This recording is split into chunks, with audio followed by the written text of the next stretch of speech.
So our subject this morning is northern transportation. Is there anyone in this room who doesn't have a transportation story about your time in the north? I'm betting no. So from the time of komatiks and kayaks to sea lifts and jet planes, we've come a long, long way. And I think that over the next decade or two, in fact I'm certain of it, we're going to continue to evolve our northern transportation systems. So let's see what our presenters have to say today about this.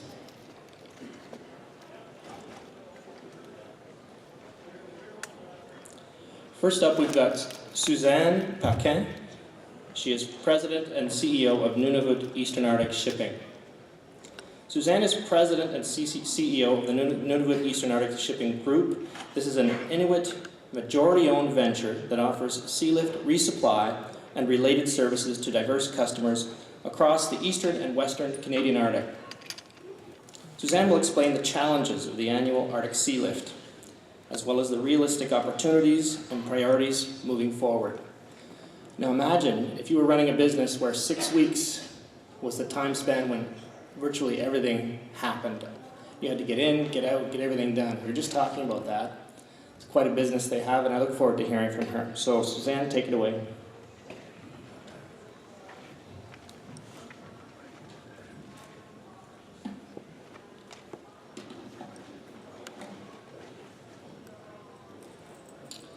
Thank you for this opportunity to speak to you about Arctic sea lift.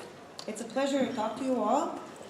Northern transportation is more specifically, and it's realistic and achievable solutions available to improve Arctic resupply operations and how these changes are essential to generate sustainable northern economic, social, and development in the Arctic.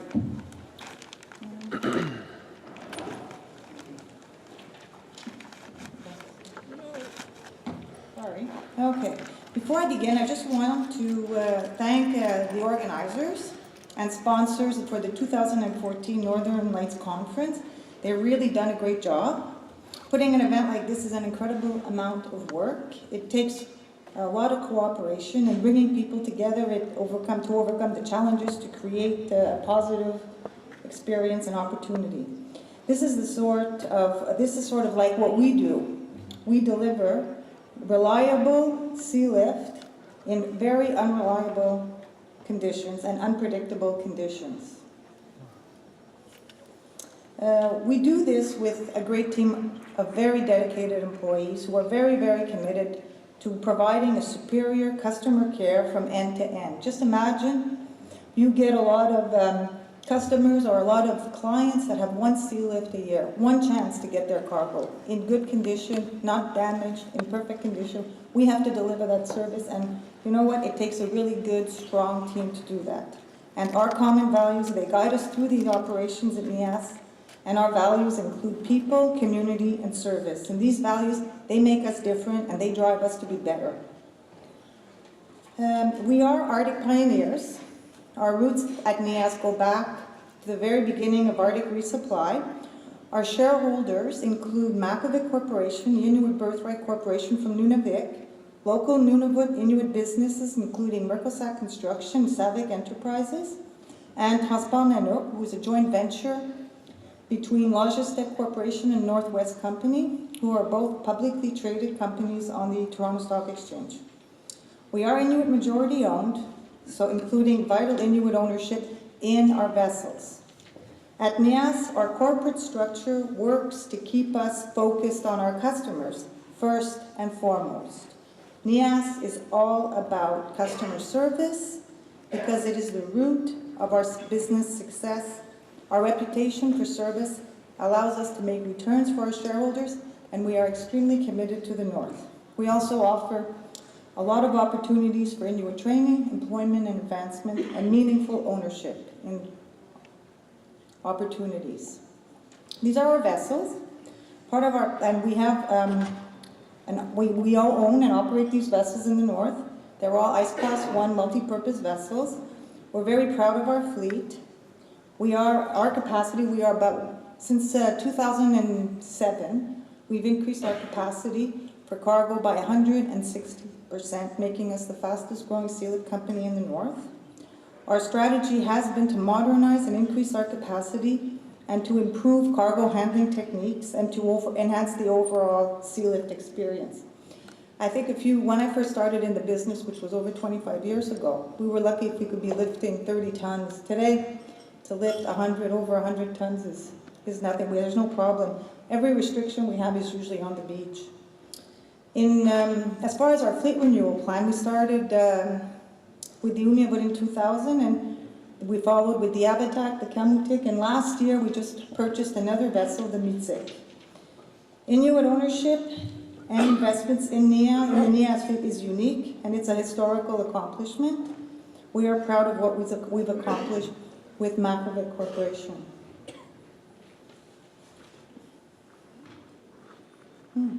Oh, okay. Oh. How do you go? Okay, like this. Sorry. This is our Arctic Gateway. This is where we load our vessels at the Port of Valleyfield. It's about 7-8 kilometers west of Montreal in the St. Lawrence Seaway. NIAS has loaded its vessel in the Port of Valleyfield now for over 13 years. The Port of Valleyfield, I have to say, has supported NIAS and invested millions of dollars in port infrastructure, administrative offices, additional warehousing, and security upgrades, all to the benefit of our customers in the end. As you can see from the photos, the NIAS vessels and the cargoes take up a big, big part of what we call our Arctic Gateway port. We are extremely pleased to have a great location. And moving forward with the port, we're confident that they will continue to invest. When we started the service in Valleyfield, we only had a vision. We thought sealift was complicated for people in the north, and we wanted to make it easier. We thought that all customers' needs should all be under one site, one roof. And so we started the NIAS Cargo Service Center. And we thought that customers would also benefit from the use of containers, and we started marketing containers to customers and all the benefits of using containers. Today, our volume for containers never stops increasing. It increases all the time. The demand from customers for these containers increases. And in addition, the Cargo Service Center also provides a tremendous amount of packaging, warehousing, distribution, and freight forwarding services. With our fleet of cargo vessels, NIAS is a growing business. In 2012, we significantly increased our percentage of government and Nunavut cargo volumes with the award of Iqaluit. As such, we're very pleased to be the carrier for the P3 Iqaluit Airport project. This was a great vote of confidence for us. As we will discuss, Iqaluit, with the capital of Nunavut, continues to present several challenges, operational challenges. And we continue to gain business in terms of individual mines and construction. And we also now service the Western Arctic, navigating through the Northwest Passage.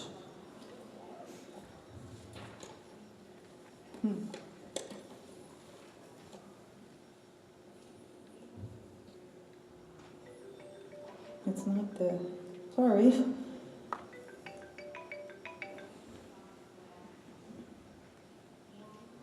Kurt, could you advance that for us?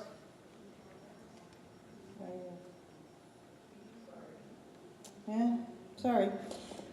It's important to put in context what we do. We operate in extreme conditions. Oh, wait a minute, how come it's not there? Yeah. Now I'm going to talk more about what we do so that you can actually see it. We do operate in extreme conditions, probably the most extreme operating conditions on the planet. Actually, I wanted to show the next slide there, if they could. Why is this not working? Sorry about that. As if it's going to be any different if I press the same button. No, but it's not the next one. It went, yeah, oh, back a few. Okay. It's like it almost. It loaded them all up every clip. That's okay. It's working now. Okay. Thanks for your patience, guys. So, yeah, thank you. Sorry about that. I could tell you that reality TV, like Ice Road Truckers and Ice Pilots, NWT, have nothing on the very real and extreme conditions that we go through in the Arctic sea lift. At least, the truckers, well, they have ice roads, and the pilots, they have airports. But in Sealift, we have no luxuries, we have no infrastructure, we have absolutely nothing. We were very pleased that the Discovery Channel recently featured the Avatar on an episode in Mighty Ships, and we invite you all to actually watch it. It's on discovery.ca, or you could stop at our booth and you'll be able to watch the movie. It was a great episode, and it really did show the challenges of some of the communities that we service in the Arctic. Sailing conditions are only one component of what we really need to deal with in the Arctic. Smooth sailing, it can quickly change. What can start as open water can quickly change, and the vessel has to slow down or almost stop or stop completely, depending on the conditions that it's facing. When ice conditions are particularly bad, we actually have to call the Coast Guard icebreakers to escort us. This is the Kamutik, this is on July 27th, 2012. This is Frobisher Bay, July 27th. This is incredible. I mean, I've seen Frobisher Bay open water on June 24th. This is July 27th, and we are under escort, and there is a lot of ice. Very difficult conditions, also very unusual, very unpredictable as well. I've been in the Arctic sealift business now for over 25 years, and there have been many, many changes over that time. But I can tell you one thing is that everything is more. There's more weight, there's more cargo, there's more volume, more equipment, more people, more traffic. The vessels are larger, the containers are bigger and heavier.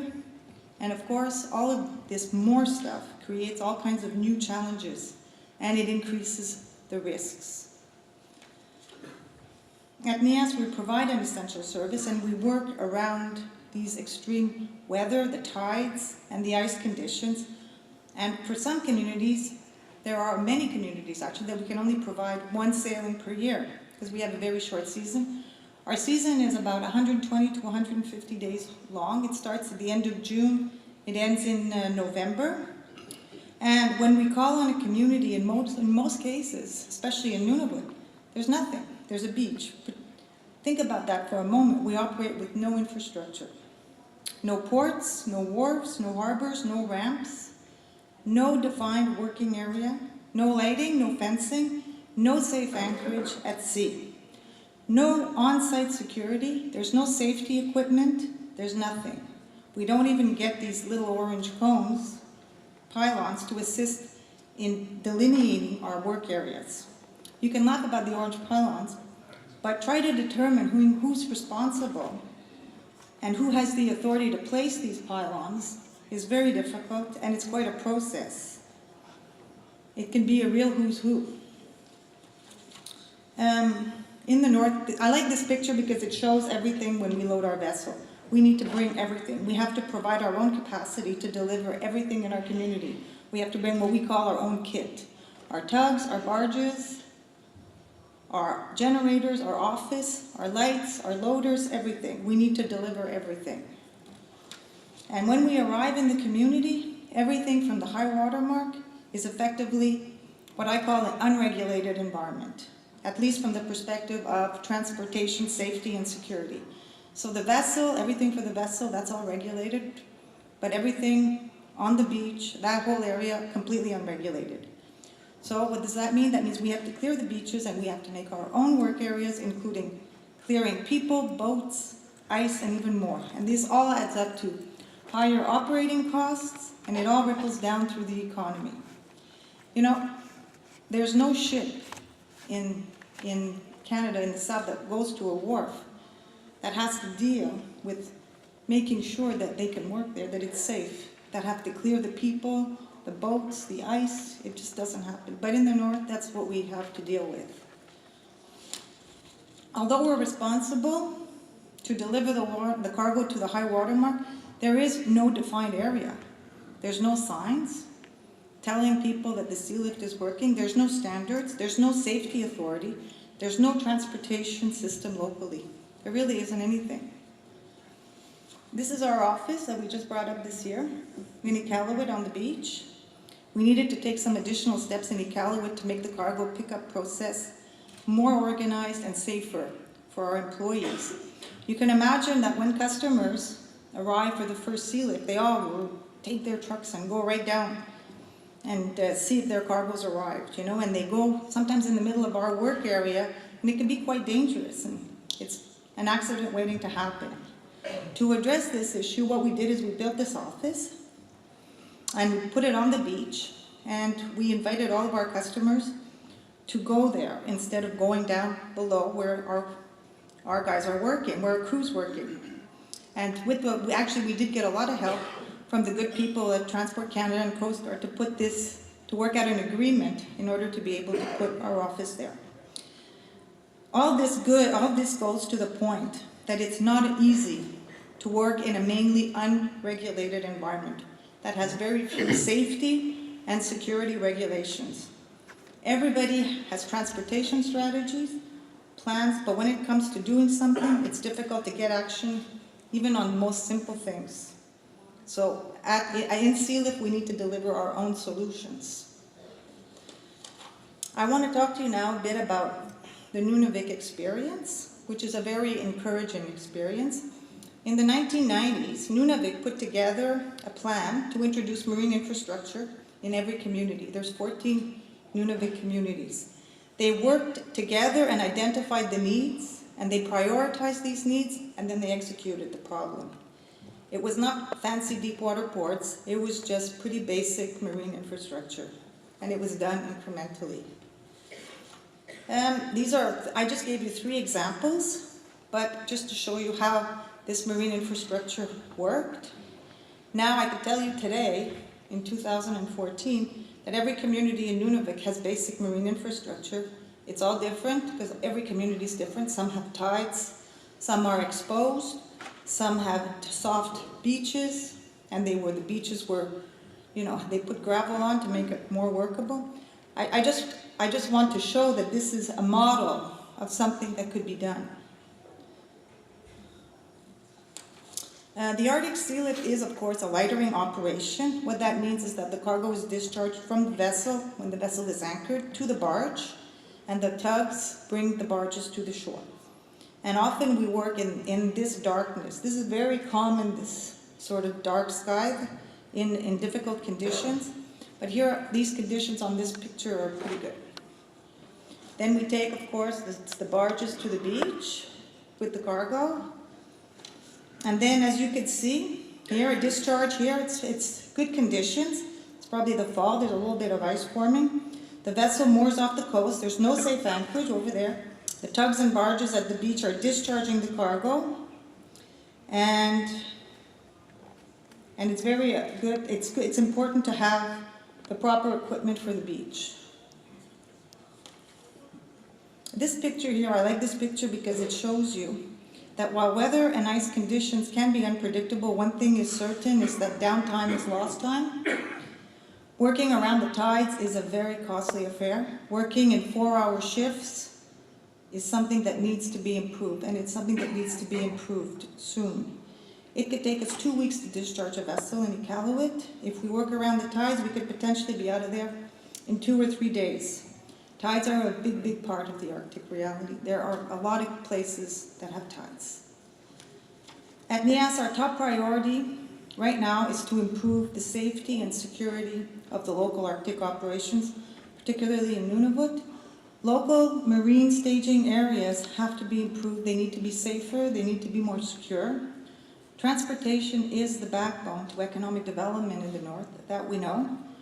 And safety and security are the backbone to transportation, to any transportation system. This is where we need to focus. This is just a list, I guess, of a kit to define and prioritize what needs to be done whenever you're addressing the issue of marine infrastructure in the north. It's just a list to look at. Iqaluit is of course, the capital of Nunavut. It offers an ideal case study for action. Everything in Iqaluit is growing, everything that is except marine facilities. The result is that there's not only increases in economic costs, but there's also increased safety and security risks. The more cargo there is, the higher the risk. I want to show you this picture, which is the old causeway in Iqaluit. It was built by the US military in the 1950s as part of the airport. Here you want to see, what we'd like to see is a variation of this basic infrastructure refurbished. The Iqaluit causeway here is refurbishing this causeway. It's an affordable and achievable solution. It would also be very good in assisting with the construction of the airport. It would improve overall cargo discharge by allowing access to water around the tides, and it would improve safety and security by removing the sea lift operations from the main public beach area. It is a federal infrastructure on Inuit land. We need to work together to make this happen. So this concludes my presentation on basic infrastructure in Nunavut, where definitely feel that there's a lot of efficiencies that need to be gained. The Iqaluit Causeway, of course, is a promising pilot project, and the Nunavut experience, of course, would be advantageous. It would be a good model to follow. Thank you.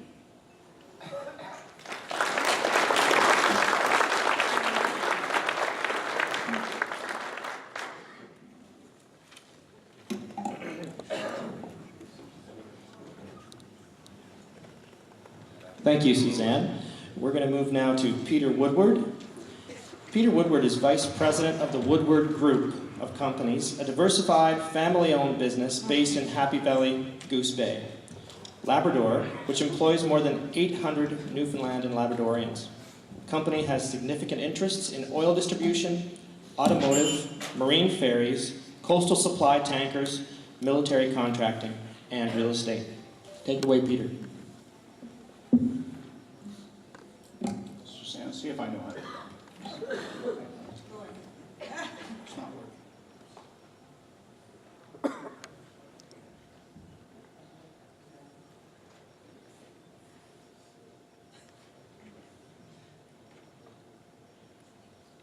I'm glad it's not working for you, too. Kurt, can you help us out here? Can we have a set of batteries, please?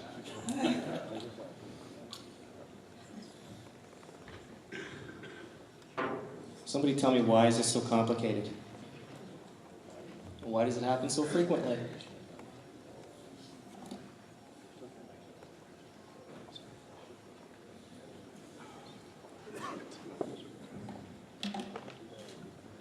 Hold on.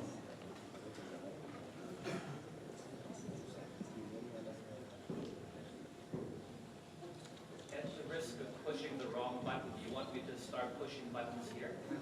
No, I think we'll leave it to. Here we go. Got it. Thank you, Doug. I think. Well, first of all, I'd like to thank Sterling, Peyton, and Chris and all the organizers for this event. I was at the first one that happened here several years ago, and it's certainly an event that's taken on a lot of traction. It's created a lot of interest in the North, and one thing's for sure, the more interest that people have in the South for the North, I think the better off we'll all be. My family started operating coastal tankers 40 years ago on the Labrador coast. At the time, we were basically operating a small vessel. She's not up there today, but she was 500 tons, and at the time we were going up and down the coast filling 45-gallon drums. And I think the first year my dad filled 40,000 45-gallon drums from a ship, which was a huge undertaking. Over the years, we basically started installing petroleum tank farms along the coast and facilitating hydro diesel stations along the Labrador coast. Back in the early 80s, we moved into the Arctic and went above 60 with the North Warning Systems, and we moved on and got into a relationship with the power distribution network in Iqaluit and places like that. So to give you an example of, these are all ice class 1A ships. with the exception of the one down in the corner. She's one ice class 1A super with a bubbler system. She was considered an ice-breaking tanker. That's pretty much the history of where we've gone when it comes, but we've gone through a tremendous transformation in this last 2 years since the last Northern Lights Conference. You see the vessel in the corner has been sold to Guyana in Africa, and the one down in this corner has been sold in Bogota, which is very sad to have a beautiful ice-class ship down in Bogota, Colombia. But unfortunately, the economics of those ships, and that's really what I want to talk to you about today, is the economics of moving things in the north. And we have moved on to these ships. We've acquired 3 ships in the past 2 years. They were all bought in Germany from rival ships. They're Travestern, Alcestern, and Havelstern. And I guess I want to talk a little bit about what's happened with our operations and how we've moved forward. The older ships that we had, particularly the two-back, burned 37 tons of fuel a day, which was a huge expense. If you imagine a ton of fuel costing anywhere from $700 to $800, you can imagine the cost. These new ships are actually burning 20 tons a day, and they're actually 25% larger than the old ships. So when you look at the operating cost of operating these ships compared to what we were doing for the first 10 years that we were doing the Nunavut contract, we've actually cut our operating cost in half. We've cut the day cost or the per liter cost of pulling fuel into the Arctic in half. Now, some people may say, well, where's the savings? Because a lot of people have this thought about how everything is tremendously expensive in the Arctic. And I don't question that things are very expensive in the Arctic. We've increased the size of our floating fleet from 40 million liters to 80 million liters with these 3 ships and the disposal of the other ones. When you move on to look at, we won't be doing this anymore, that's the Tuvok, and of course she was a tremendous ship when it came to ice, but there has been a significant decrease in ice in the Arctic in the last 10 years. 2 years in a row we came through Heclick Sound and went totally circumnavigated Baffin Island without touching a piece of ice. We didn't do it last year, but the 2 previous years to that, we completely went around and without touching a piece of ice, which is, that's a huge difference now. We had the same problems that Suzanne had last year when it came to Iqaluit. We were very fortunate that we had the Tuvok. She went in early, came out early. The 2 ships that came behind her were a little bit bigger, so when they tried to go through the hole that she created, they both got stuck. This is our operation down in Lewisport here, where you see the 4 ships tied up in Lewisport. Lewisport's absolutely critical to us supplying the Arctic with fuel oils. It's a tank farm that Imperial Oil built many years ago. It sits right in Iceberg Alley. It's basically our entry point to the Arctic. And what we do with Lewisport, we'll move parcels of gasoline or jet fuel or middle distillates, low sulfur kerosenes into Lewisport, and then we'll reparcel them aboard our own ships for movement to the Arctic. So when it comes to places like Grise Fiord, the requirement for gasoline for the Arctic may be 30 million liters. We'll have to buy all of that in April because of the grade of gasoline that we're looking for. What'll end up happening, we'll store it in Lewisport, and then when we go to Grise Fiord, we'll try and facilitate very small parcels, like Grise Fiord may only take 400,000 liters. And that's one of the big things about the stern ships. They have a number of small compartments, so we can basically custom design the shipment of our products into the Arctic to suit the communities. With the older ships that we had, sometimes the smallest compartment was 4 million liters. Now we have compartments that are as small as 300,000 and 400,000 liters. So of course food costs are a huge issue in the Arctic. And one of the things I wanted to talk about today, as you can see, these are some of the pictures that our crew members have taken in various grocery stores across the Arctic. I always use the one of Tropicana juice because Tropicana juice In Iqaluit, it's about $9.90 for a liter and a half. And I recently was in a drugstore in St. John's at Shoppers Drug Mart, famous place for most of the women in St. John's. And they were selling the same liter and a half of Tropicana juice for $3.59. When you look at what's happened with gas prices up till this year and until January, the price of premium unleaded gasoline in Iqaluit was $1.16. Now it's gone up 20 cents this year, so it's gone to $1.36, $1.37. Now people will say, well, it's never good. Regardless of how much gas costs, it's still too expensive. $1.39 is the same price for gasoline in St. John's, Newfoundland today as it is in Iqaluit. I guess my point being is that the people of Nunavut, the Nunavut government has done a tremendous job when it comes to controlling the cost of fuel oil in the Arctic. And they've done that by creating an intense level of competition. Our competitors, I can tell you that the reason why we've acquired these new ships is not because we wanted to go out and invest millions of dollars in new ships. It's because we had to. You know, we were into a situation where we had intense competition from other Canadian operators who wanted to supply fuel into the Arctic, and we were always addressing how we were going to be a little bit cheaper, how we were going to be a little bit better, what was a better way of doing things. And I believe that the reason why you see these tremendous, what I would consider tremendous value in the price of gasoline in the Arctic is not because of the Woodward group of companies. It's largely because of the Nunavut government and the way they've constructed their tendering process and their supply process. Compared to Nunavut, I know people in Nunavut won't be very happy with me putting this brochure up there today, but the price of gasoline in Kuujjuaq is anywhere from $1.94 to $1.99. So it's a full 60 cents higher than the price in Iqaluit. So I think that's a tremendous accolade to the people at PPD in Nunavut that they've been able to manage their prices so cheaply. Even when you compare it to the prices across Canada, the prices of gasoline in the Arctic are not significantly different than they are down in the south. They certainly don't compare when it comes to the other items in the food basket. And I guess my point to this presentation, it goes to what Suzanne is saying.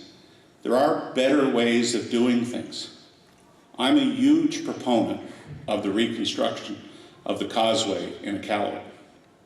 I believe that until that causeway is rebuilt and until you have the capacity for ro-ro traffic and ro-ro freight in the north, you're not going to see a whole lot of difference.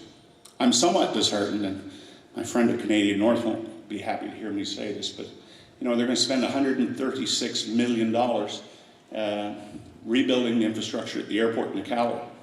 And I think the infrastructure has to be maintained in Iqaluit.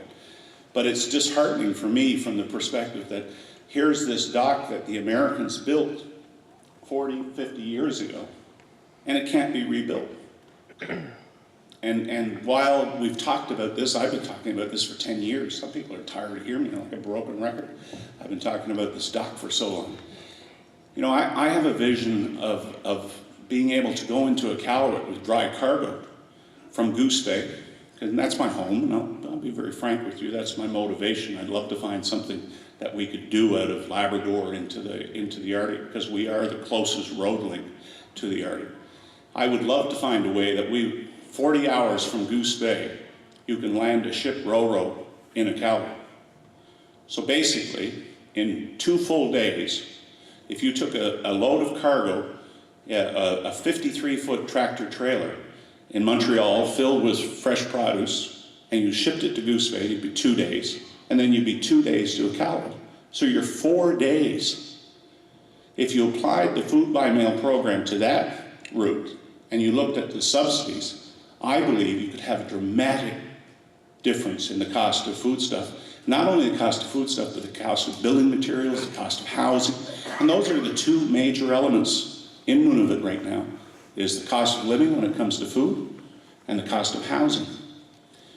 But for whatever reason, and I apologize because I know the Minister the federal minister spoke about the need for infrastructure and how we're hoping that it's going to go ahead. It disheartens me that I see other projects going ahead that are basically a reiteration of the same thing we've done for the last 50 years, and we're not seeing any innovation being built into it.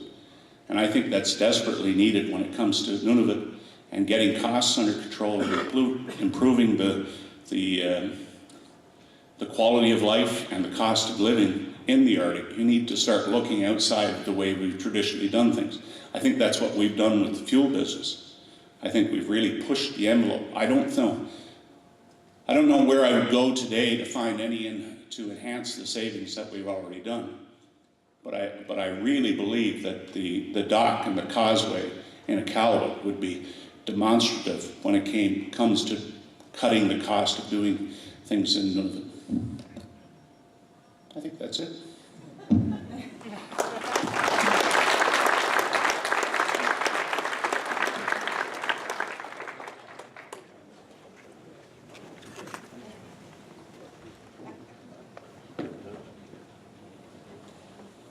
Thank you, Peter. That was very interesting. Next up, we've got another Peter, Peter McCart. Peter McCart is Canadian North's Vice President of Passenger Sales and Marketing Communications.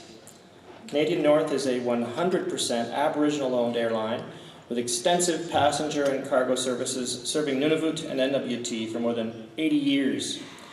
Peter leads the sales and marketing teams to promote growth and development of Canadian North's scheduled passenger business.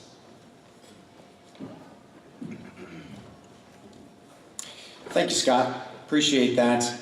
Great to be here. Again, Peter McCart. I'm on the sales and marketing side, the commercial side of the airline.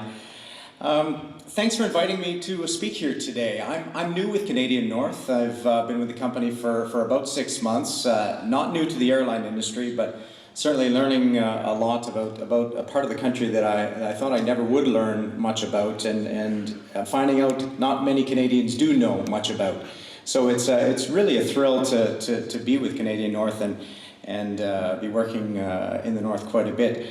This is my first Northern Lights conference, and we're just extremely pleased to be the sponsoring airline, the exclusive airline for the conference and the official carriers. So thank you very much, and thanks to those who traveled down to Ottawa from Iqaluit and from across the North to be here on Canadian North. What I wanted to talk to you a little bit about today was just a short presentation on Canadian North, some of the challenges, some of the opportunities, some of the things coming up, and I'll just jump right in. So I'm guessing it's the green button. There we are. This is our perspective, and you just have to orient yourself a little bit to that shot. To understand how we look at the world. We look at it from the north down. And I grew up in Victoria, in the deep south of Canada, and spent my entire life thinking that Edmonton was actually in the north. And then I joined Canadian North, and lo and behold, Ottawa and Edmonton are actually in the south.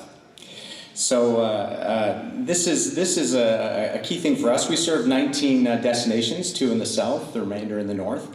We operate a total of 17 airplanes. We have close to 900 employees. We've got 8 Boeing 737-300 series. Those are the newer airplanes I'll talk about in a moment. But we also have 5 Boeing 737-200s, which are the combi aircraft, which carry half cargo, half passengers, 1/3 cargo, 2/3 passengers, or all cargo. And they're also capable of landing on gravel runways, which I'll also show you in a minute. And at this point, not many replacements of that airplane have been manufactured to replace that ability to land on gravel runways. We also operate 4 -8 100s into the smaller communities. We have bases across the north, Edmonton, Iqaluit, Yellowknife, and as well as Calgary. And let me see, what else do we have here? Our southern entry points, Edmonton and Ottawa, is about half of our traffic, and always the subject of a lot of competition. But they're key to transporting passengers into and across the north. So they are the sort of the tip of the iceberg for our network. We have the community air service networks with really our premier in-flight amenities for passengers. I've worked in the airline industry a long time, and of course the amenities that Canadian North offers are really something that you don't find in many airlines as you travel around the world. We do take care of our frequent flyers. We have a frequent flyer program called the Aurora Concierge Frequent Flyer Program, and if you are traveling through Ottawa on the way back, which most of us will be, and you're late for your flight, don't worry about it. If you're an Aurora Concierge Frequent Flyer, you can cut through the security line right to the front of the line, and that's one of the benefits of flying with Canadian North.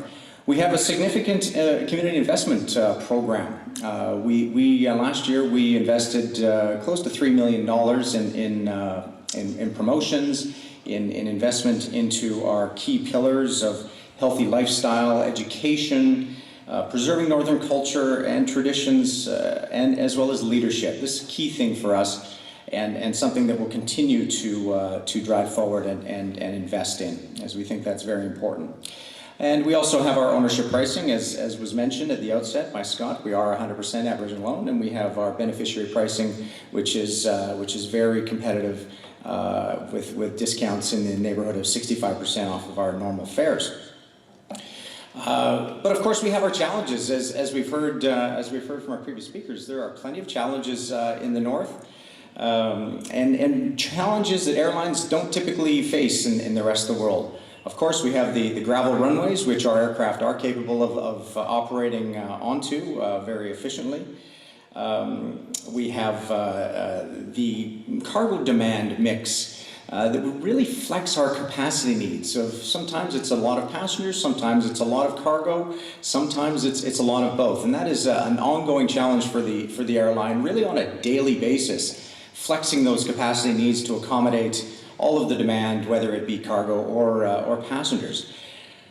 Weather. The weather is unpredictable for us. It's a minute-to-minute thing that we track and make sure that we have all the alternates in place and are following all the safety guidelines. And the weather is always changing and always a significant aspect of our operation. Changing runway conditions. We're always looking at the runways, those blizzards that tend to blow through. They create those nasty crosswinds, and you put that together with the icy runway, and we're very, very cautious about operating during those times, making sure that we have the most up-to-date information. Fuel availability, we talked about this earlier, obviously very important to us, and not only the fuel being available, but being up to the standard that we need for those aircraft. So this is something that we make sure that the fuel is on spec, and with the sea lift coming in very infrequently, we do face some periods of scarcity, which will again affect our capacity. Of course, we operate into isolated communities that have thin markets, and one thing that folks don't know, cargo only travels one way. So unlike passengers, we have inequity of cargo where we'll be full of cargo going in and empty cargo going out. So in a lot of cases, we will carry bags of water in terms of ballast to make sure that airplane stays with a proper center of gravity and is efficient. And of course, people resources are always a challenge for us to make sure that we are staffed adequately. I have just a very quick slide here, something that a lot of people haven't seen. In fact, I hadn't seen, but some of the challenges we face are taking off from a gravel runway. And this I thought was not a gravel runway. But this will give you a good idea of what it's like. This is Cambridge Bay.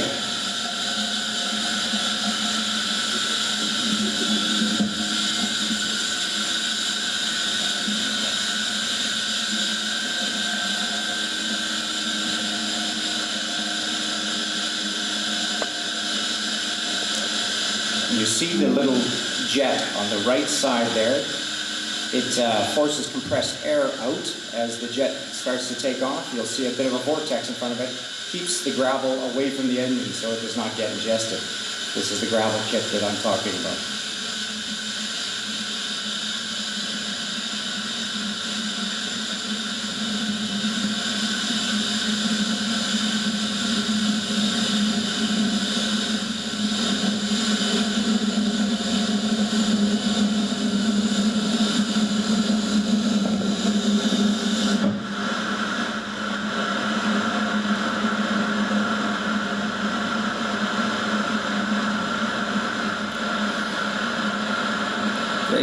great shot, and still surprised the camera survived that takeoff.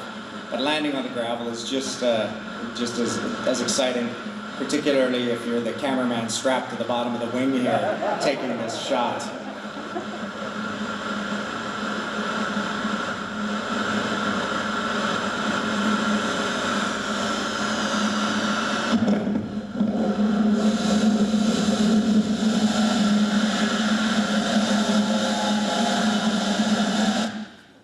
Some rare footage there that we got our hands onto, which is really great. And the cameraman was not hurt in the filming of this film. With that, safety is our absolute top priority. As mentioned, weather is a significant part of our everyday operation, a significant reality for flying in the north. With living in the north, obviously, we're often challenged to push through weather. You know, that's something that we have to take into consideration with every flight. Safety is our top priority. Our passengers are our top priority, and our passengers, these are the mothers, fathers, brothers, sisters, loved ones that we transport every day. So it's more than just a safety procedure. It's more than just an operating procedure. It's more than just a regulation. The Transport Canada regulations keep us safe, but it's the judgment of the airline that really makes sure that we're operating into the safest conditions, have the amount of information required so that we maintain our tremendous safety record at Canadian North. When the weather does cooperate, we actually can pretty much land anywhere. If we can hit play on this is in Doris Lake, and this will have us landing on kind of an interesting, it's just not the same without the sound though. But landing in on Doris Lake on an ice runway. And this ice runway is, it's fascinating because you think it would be choppy, but boy, these guys are good at creating these runways. Very smooth. It's like ice.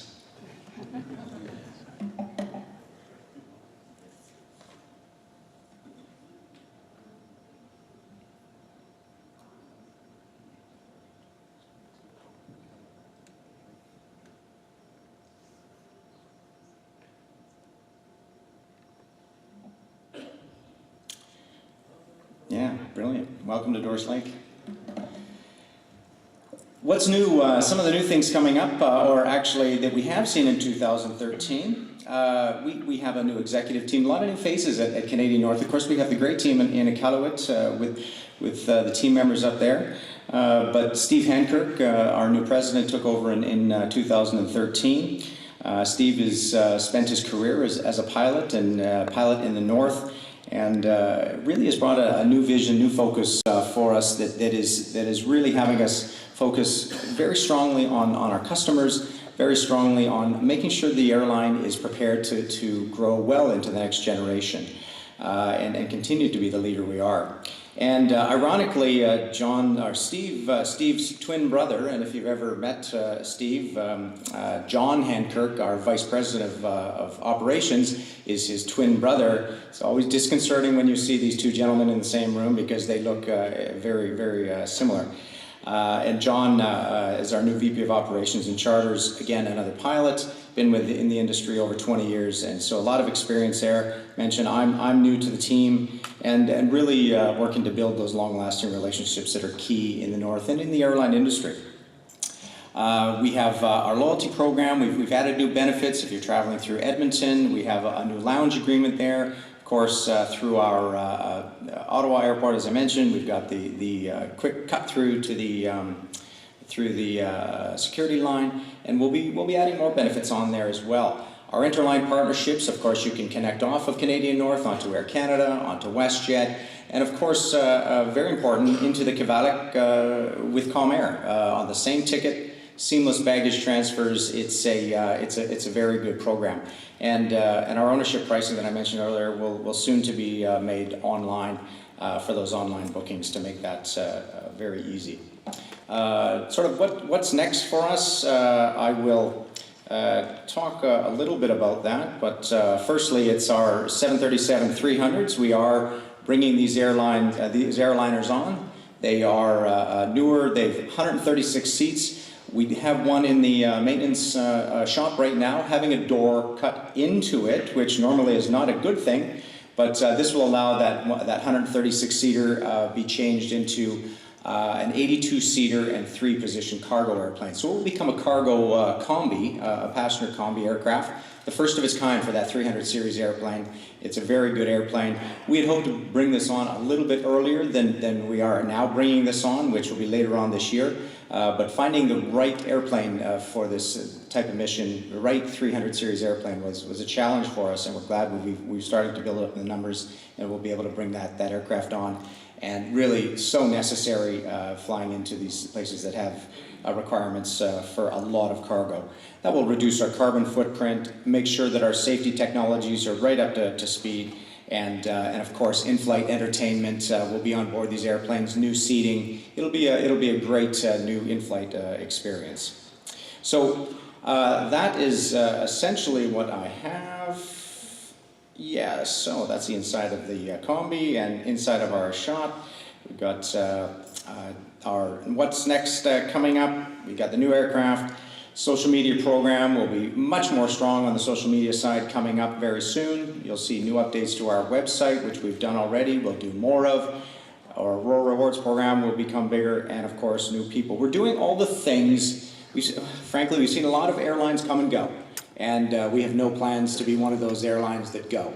So we're doing a lot of the things that is required to make sure Canadian North is in business for a very long time. I want to thank you for allowing me to speak today. Thanks to Chris and the organizers here in Sterling. It's great to be here again. And if you have any questions, we have a booth down in the trade show. Feel free to come down and ask any questions, or come by just to say hi. Love to talk to you. Thank you so much.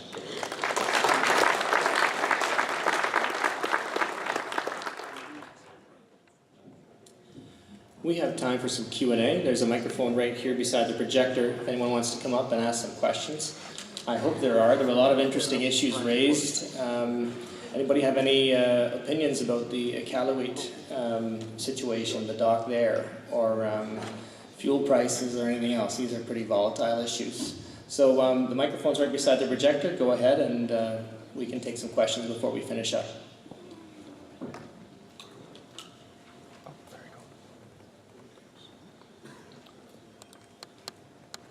Okay, I am Claude Anger, both Canadian and French citizenship. Right now retired in France. 30 years ago, that is yesterday for me, there was a unified fuel which would which would be used as a Jet A1, diesel oil, and furnace oil. So this facilitates a lot the transport and the storage of such fuel. Is there still anything like this now, with perhaps some additives that would improve the quality of the fuels? Yes, the United States military developed a fuel called JP8, which can be used in furnaces, in jet airplanes, and also in diesel motives or whatever, anything with a diesel engine. It's quite commonly used. We still use it in the North Warning System sites. There are some issues when it comes to individual communities, because it has what they call a fuel system icing inhibitor in it, and the fuel system icing inhibitor is not always compatible with some systems. I would say that most of the fuel that goes into the Arctic, when it comes to kerosene, is identical, regardless if it's used for airplanes or diesel or furnaces. The only difference is the airplane fuels require a conductivity additive, and they also have a lot of quality constraints that are applied to them that aren't necessarily applied to furnace oils. But it's quite common that most of the everything you'll see in the Arctic, the gasolines are all premium gasolines. Because of the fuss 10, 15 years ago, The Nunavut government is very careful as to the spec that they ask for gasoline, because they're looking for something that's compatible with late model snowmobiles, high performance snowmobiles, and the rest of it is the kerosene and diesels are very similar, with the exception of some of the jet fuels.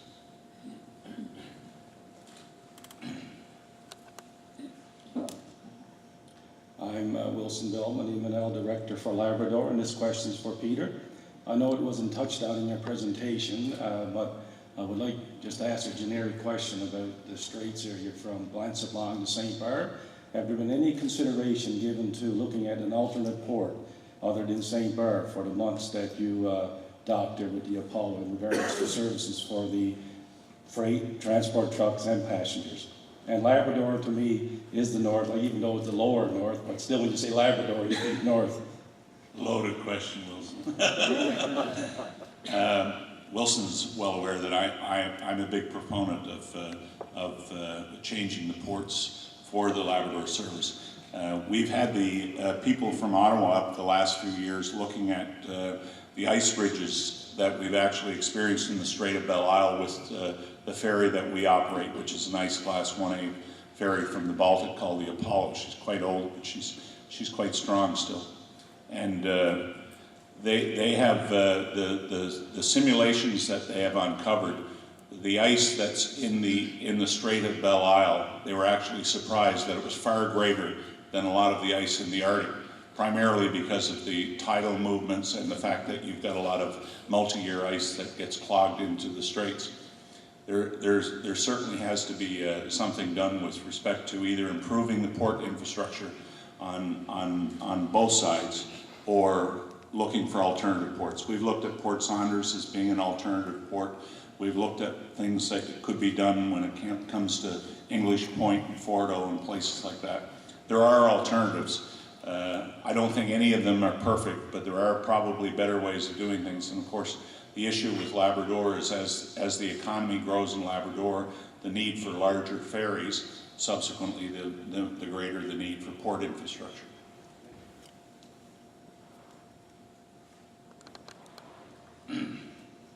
Linking this to the last session on climate change, there are varying reports that say climate change has in some ways a positive impact on shipping by opening up shipping lanes by reduced ice, but then is more variable as icebergs break off and clog up shipping lanes. I guess this is a more general question. How do the three of you see the impact of climate change on marine transport in the future? And obviously it's very variable and unpredictable, but in your experience in the last 5, 10, 20 years and how you see it going forward? Well, I mean, the Arctic is warming. I mean, when I started in this business, we were always talking about 120 days of navigation. Today we do easily 150 days. We also do the Northwest Passage every year, which is not something we would have done, 20 years ago, But that being said, it's also very volatile and it's very unpredictable.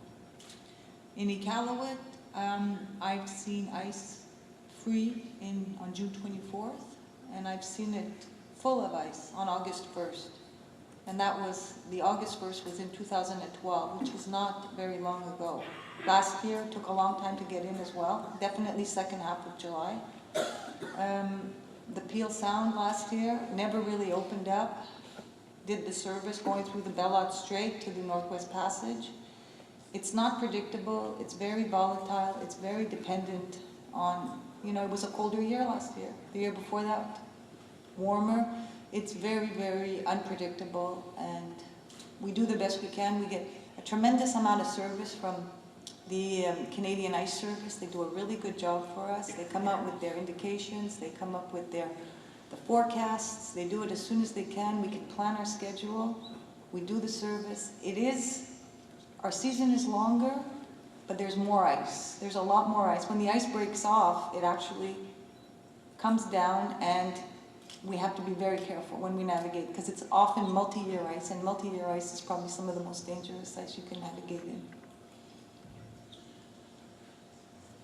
There's no question in my mind that there is a significant change in the ice coverage in the Arctic, and you know, the global warming is certainly a contributor to it, and of course there's a cyclical element to that as well. You know, one of the challenges that we have as Canadians, in my opinion, is when it comes to dealing with the North, we look to the North as having all this tremendous wealth of minerals and resources and all of those things. And you know, there are 30,000 people that live in Nunavut, and the whole world is looking at them. And I look at it from the point of view, there's the technology that's out there to do things well in the Arctic, regardless of the ice conditions, is already there. I mean, in Labrador, we've experienced the Umiak for the last 10 years. The Umiak has transported ore out of the northern Labrador coast in the middle of Iceberg Alley with huge issues surrounding multi-year ice that you couldn't possibly imagine. And yet that technology exists, but it exists when it comes to extrapolating resources. It doesn't exist when it comes to enhancing the life. We don't have the icebergs up. We don't have icebreakers. I mean, let's face it, you know, the Canadian Coast Guard do the best job they can. They don't have anything that comes close to the Umiak. I mean, the Umiak goes up there in March and April when the glacier ice is coming down, and she lifts ore out of those places. But so, you know, I think that you know, we really have to examine where we want to be as Canadians when it comes to looking at the North and whether or not I mean, the Russians have been doing it for years. I don't know if we want to go to Soviet nuclear icebreakers or anything like that, but the Russians have been developing Murmansk. They've had ro-ro vessels going into Murmansk for 40 years. You know, they had the old SA-15s that were transporting goods into the northern communities 40 years ago, and we're still talking about whether or not it's ever going to happen here. And it greatly enhanced their ability to do things in the north, but it also enhanced the lowering the cost of doing things in the north. We're a long way behind. We've been doing the same things the same way for a long time.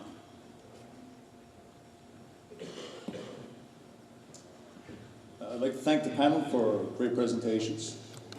My name is Chris Hearn. I represent the facility at the Marine Institute in St. John's. It does a lot of ship modeling and port analysis work and specific focus on ice.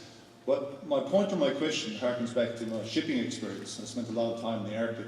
So we say in Newfoundland, I cut my eye teeth in ice. But notwithstanding what you're talking about in terms of the planned or idea of a ro-ro terminal in the Iqaluit, what other types of technologies or mechanisms do you think would, and this is for the whole panel, would improve the level of service for navigation, I guess both on the shipping side and on the air side, to reduce the costs of getting things into the Arctic? Is it improved nav aids? Is it better hydrographical services? Like maybe a comment from all three would be good.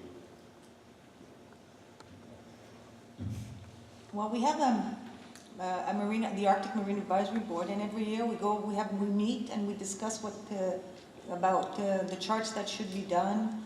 We discuss about the navigating, the charts, the nav aids, and so on. And it is discussed. These issues are addressed. The ice service, and I would say that the biggest factor, of course, is the fact that, you know, our vessels are regulated. We are in a regulated industry.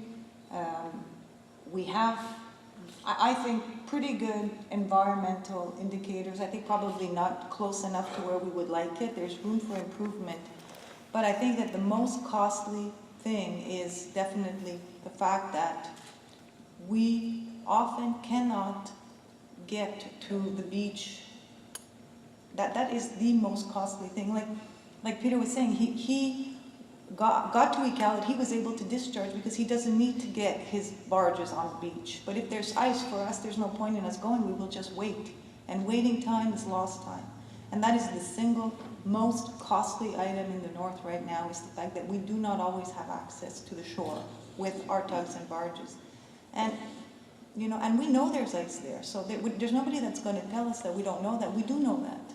So we know we can't go there. We have to go somewhere else. And that's the whole cost of everything, is for us to get access to the land, to the beach, and to do it as quickly as possible. But I think that we do get a tremendous service from the ice service and the hydrographic service, the Coast Guard. They're there for us when we call them. I think they're very conscious of the fact that this is an essential service that we're providing, you know? I think the Coast Guard does an admirable job. The dilemma that and the ice service does an admirable job. The problem that they have is that their mandate is too wide. You know, the first priority of the Coast Guard is safety, search and rescue in the Arctic.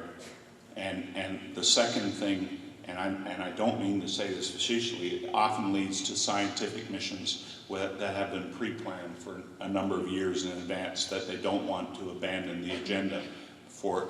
So the commercial side, and you know, I have my own priorities there, because we're like the Husky dog team.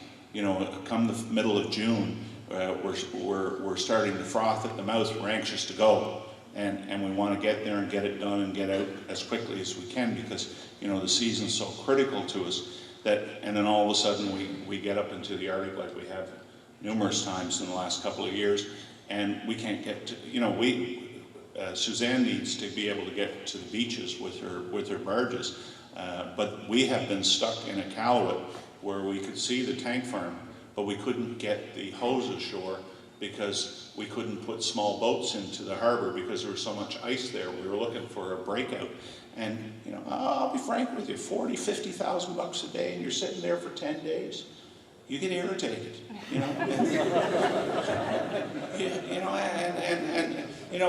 know. So I can't blame the Coast Guard, I can't blame the ice service, but you know, there has to be, we're there to service those communities. If they don't get their fuel, if they don't get their food stuff, if they don't get their construction materials, then the community can't survive. You know, those are critical elements, but you know, we're number 3 in the pecking order, and some people always say to me, oh, well, you're above the scientific missions. Well, I can tell you a number of times I've called for ships and said I need help, and the scientific mission has taken priority. You know, so that's just where we are, and I don't think it's the fault of the Coast Guard or the ice people. It's just the fact that they don't have enough resources to be able to complete the mission that we'll do. And the resources are too old. The UMAC was $90 million. Tom Padden, someone in the room, $90 million. We should have built 4 of her and put them in the Coast Guard.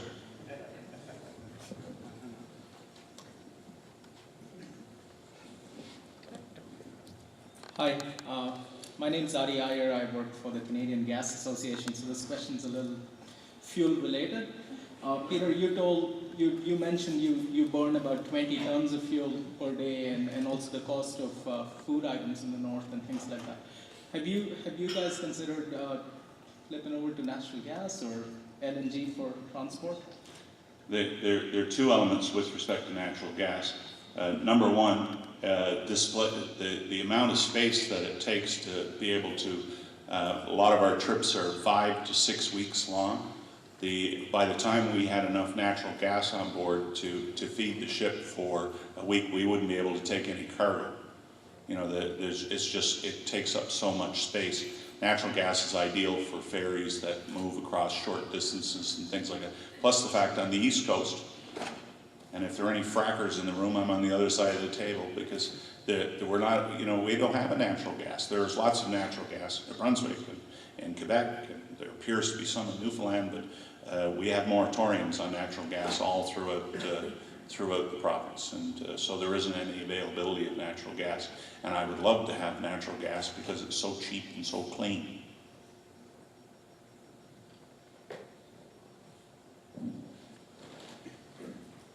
Well, we're running over. I think we'll end it there. Let's show our thanks to our presenters.